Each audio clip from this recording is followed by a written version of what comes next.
हम चाणक्य के जीवन दर्शन का अध्ययन करें तो वह अपने समय का एक महान विद्वान, दार्शनिक, नीतिकार, प्राकृतिक न्यायाधीश, मानव कल्याण की महत्ता, एक कल्याणकारी राज्य के समर्थक थे।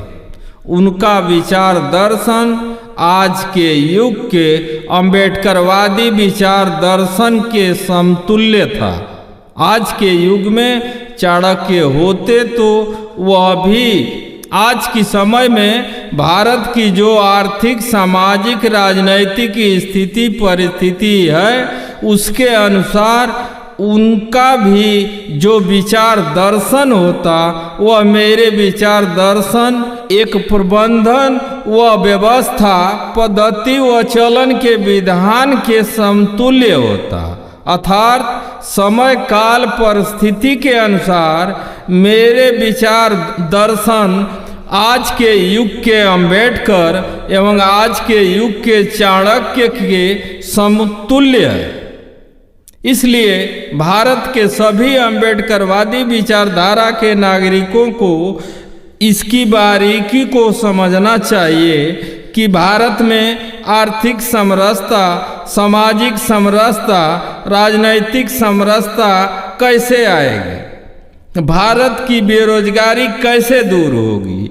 आज के युग में अम्बेडकरवादी विचारधारा के नागरिक भारत में अम्बेडकरवाद लाने के लिए जिस प्रकार की नीति से प्रयास कर रहे हैं उससे भारत में अम्बेडकरवादी समाज एवं साम्राज्य की स्थापना नहीं हो सकती जब तक भारत के सभी अम्बेडकरवादी जनसहभागी होकर अपने अंशदान की जनसहभागिता से भारत के आर्थिक स्वरूप, सामाजिक स्वरूप, राजनैतिक स्वरूप में बदलाव नहीं लाते हैं। विचार दर्शन एवं कारगर नीति किसी भी राष्ट्र की धरोहर होती है।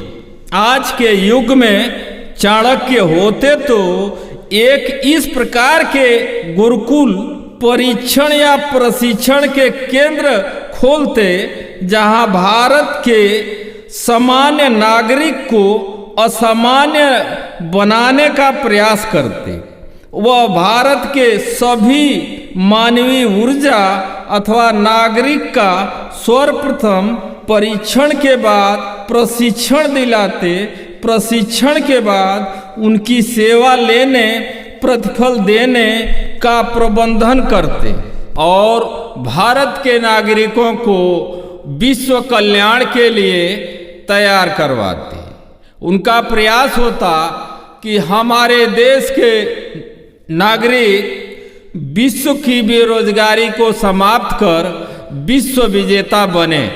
मैं दीनानाथ एडवोकेट जनसहभागी ट्रस्ट का प्रबंधक बनकर इस प्रकार का प्रबंधन करने का प्रयास कर रहा हूँ कि जनसहभागी ट्रस्ट द्वारा रोजगार सृजन की वृहद परियोजना का प्रबंधन कर रहा हूँ और इस प्रबंधन के माध्यम से भारत के प्रत्येक मानवीय ऊर्जा का, प्रत्येक नागरिक का सर्वप्रथम परीक्षण कराने, फिर उस नागरिक की सहमति से उससे लिखित एवं विधिक अनुबंध कराने की वकालत कर रहा हूँ।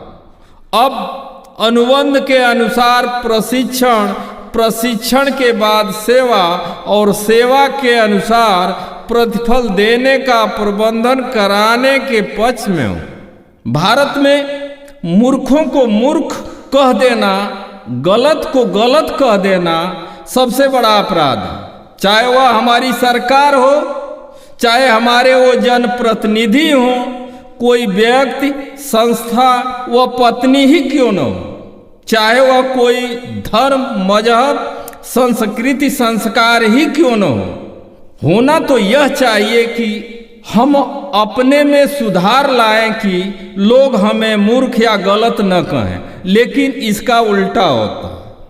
मैं दीनानाथ एडवोकेट भारत में एक गुरुकुल खोलने के पक्ष में हूँ। मेरे विचार दर्शन के गुरुकुल का प्रबंधन व व्यवस्था, पद्धति व चलन का विधान यह है कि जन सहभागी ट्रस्ट द्वारा JSF जारी किया गया है। यह भारत के प्रत्येक बेरोजगार नागरिक के जीवन की जॉब डायरी है। इस JSF को जो भी नागरिक अपने मोबाइल में अपलोड करेगा, JSF से भी जन सहभागी ट्रस्ट का स्थायी सदस्य बन जाएगा। जन सहभागी ट्रस्ट अपने सदस्य की रुचि, कार्यक्षमता, योग्यता का परीक्षण करेगा। परीक्षण के बाद लिखित एवं विधिक अनुबंध करेगा। यह अनुबंध ही आपके जीवन की जॉब डायरी होगी। इसके बाद प्रशिक्षण होगा। प्रशिक्षण के बाद लिखित अनुबंध के अनुसार अस्थायी सेवा लेने, प्रतिफल देने का प्रबंधन हो जाएगा। इस प्रबंधन व व्यवस्था, पद्धति व चलन के विधान से भारत में अम्बेडकरवादी समाज एवं साम्राज्य की स्थापना हो जाएगी। आज के परिवेश में इसके सिवा अन्य कोई रास्ता नहीं। इस वीडियो में बस इतना ही। भारत के जिन नागरिकों को मेरा यह विचार दर्शन पसंद आता हो, वह लोग इस वीडियो को लाइक, शेयर, कमेंट और इस चैनल को सब्सक्राइब करें। धन्यवाद।